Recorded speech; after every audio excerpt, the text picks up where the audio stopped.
Olá pessoal, obrigado por você ter escolhido a nossa escola bíblica para aprofundar o seu conhecimento na palavra de Deus. Sejam muito bem-vindos à nossa sala de aula virtual. Se você tem gostado dos estudos que oferecemos em nossa igreja, não deixe de fazer a sua inscrição no nosso canal. E esteja preparado também para abençoar outras pessoas, compartilhando este vídeo, em especial parentes e amigos. Mas antes de iniciar, eu não poderia deixar de homenagear essas mulheres maravilhosas que se doaram e se doam todos os dias para que os nossos sonhos se tornem realidade. Vocês, mães, são mais do que especiais. São instrumentos nas mãos do Senhor para nos abençoar. Muito obrigado, mães, por todo o amor e carinho que vocês nos entregam. Parabéns pelo seu dia. Muito bem, chegamos ao capítulo 10 do Evangelho escrito pelo apóstolo Mateus, que narra o sermão de ordenação que o nosso Senhor Jesus pregou quando promoveu os seus 12 discípulos, aqueles que aprendem, a apóstolos, os que são enviados. Você deve recordar que no final do capítulo anterior, ele tinha incentivado os discípulos e outras pessoas a pedirem em oração que Deus enviasse ceifeiros, pois a seara é grande e poucos são os trabalhadores. Aqui temos uma resposta imediata àquela oração. E Mateus registra assim esse momento. Tendo Jesus chamado os seus 12 discípulos, deu-lhes autoridade sobre espíritos imundos para os expulsar e para curar todo tipo de doenças e enfermidades. Ora, os nomes dos 12 apóstolos são esses. Primeiro Simão, chamado Pedro, e André seu irmão, Tiago, filho de Zebedeu, e João seu irmão, Felipe e Bartolomeu, Tomé e Mateus, o publicano, Tiago, filho de Alfeu e Tadeu, Simão, o Zelote, e Judas Iscariotes, que foi quem o traiu.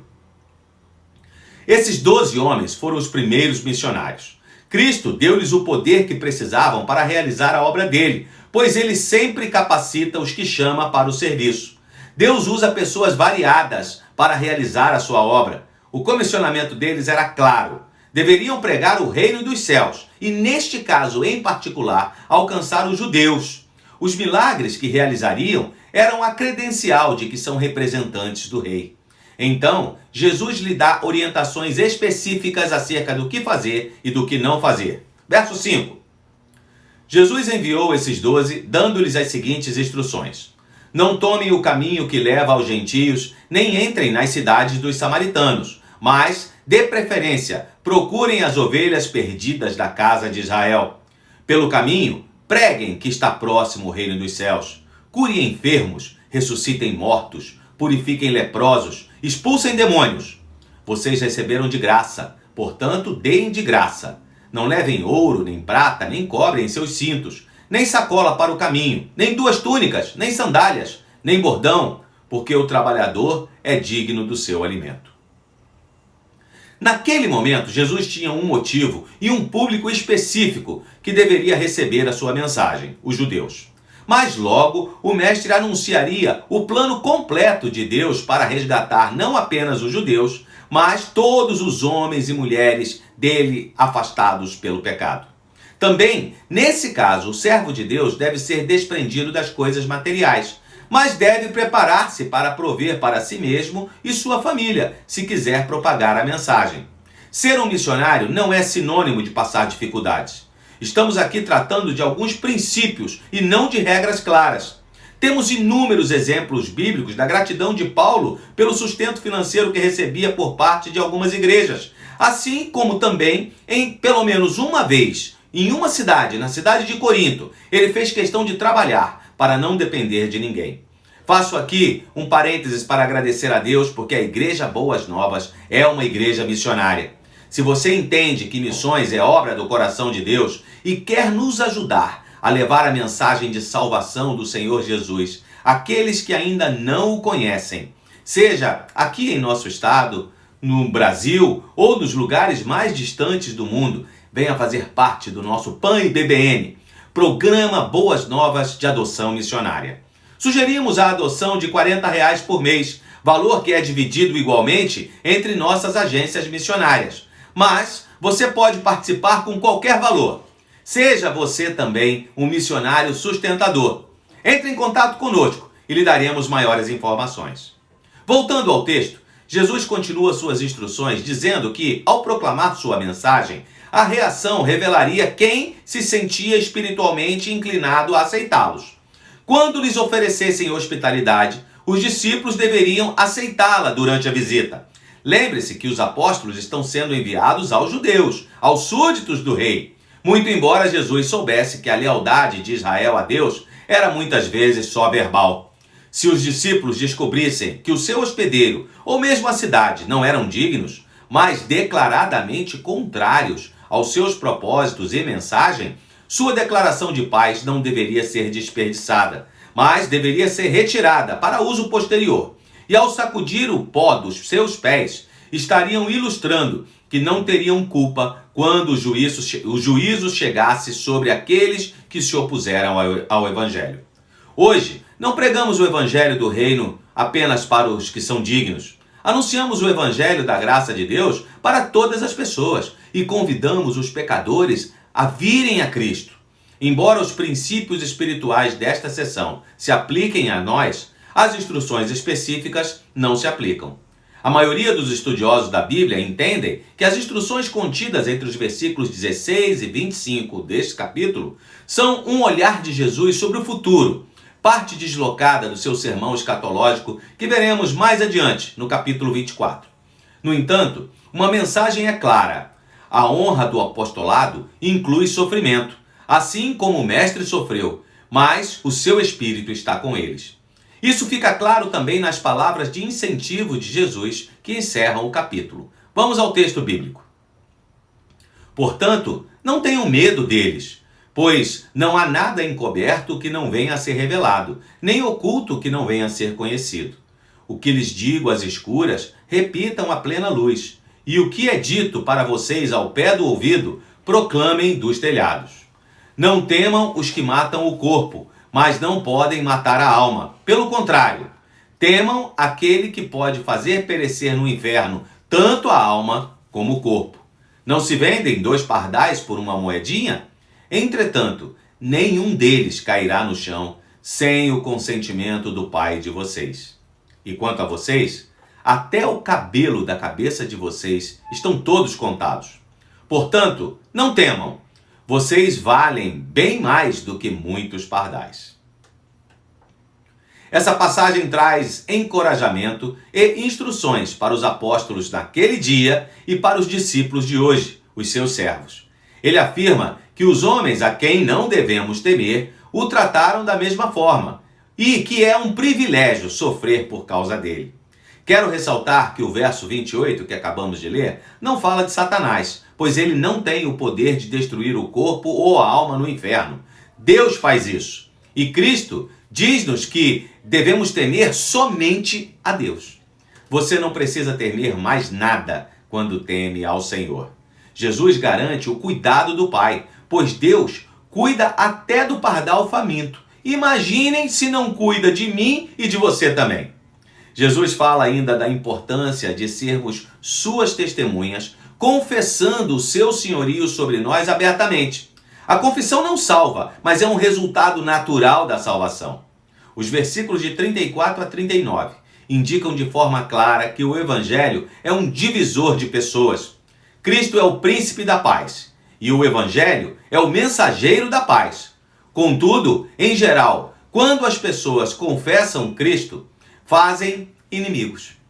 Cristo separa e faz com que os fortes laços familiares, bem como as amizades, fiquem em segundo plano. Os cristãos não podem servir a Cristo sem carregar a cruz. Não existe cristianismo sem cruz. Isto significa crucificar o eu e sofrer como ele sofreu. Salvar nossa vida significa perdê-la, porém, perdê-la por ele representa salvá-la. As palavras finais de Jesus neste sermão indicam a importância do servo de Cristo, pois ele é o seu representante. Como Paulo afirma que rejeitar o servo é o mesmo que rejeitar a Cristo. Verso 40.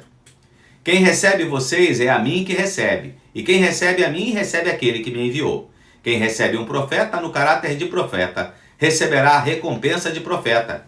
Quem recebe um justo no caráter de justo, receberá a recompensa de justo.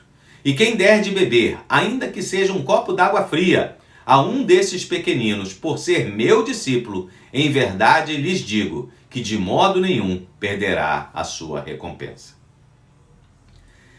É muito encorajador saber que representamos o Rei dos Reis e que ele é justo conosco quando o servimos, não é mesmo?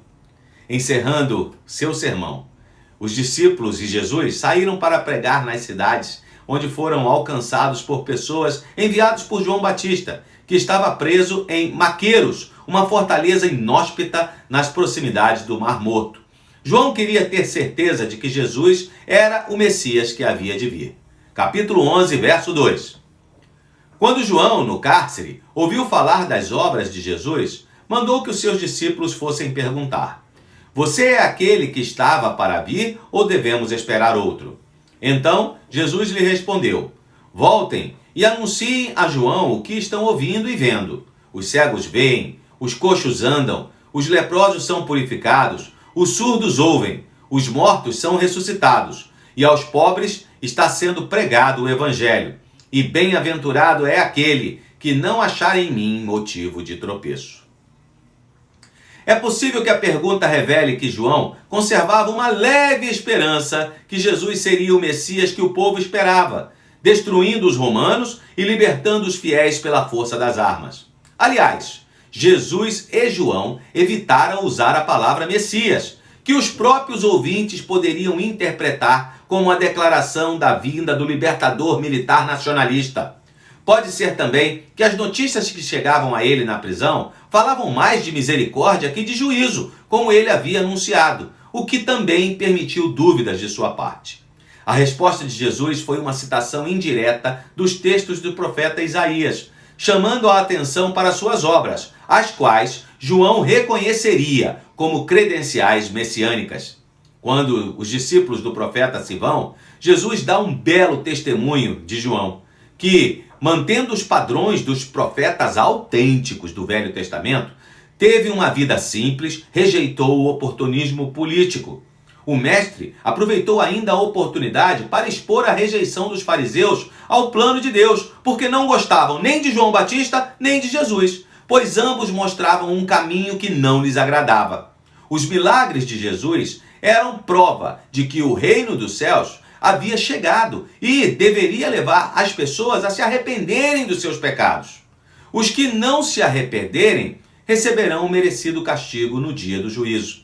Jesus denunciou os habitantes das cidades de Corazim, Betsaida e Cafarnaum, porque eles assim procederam.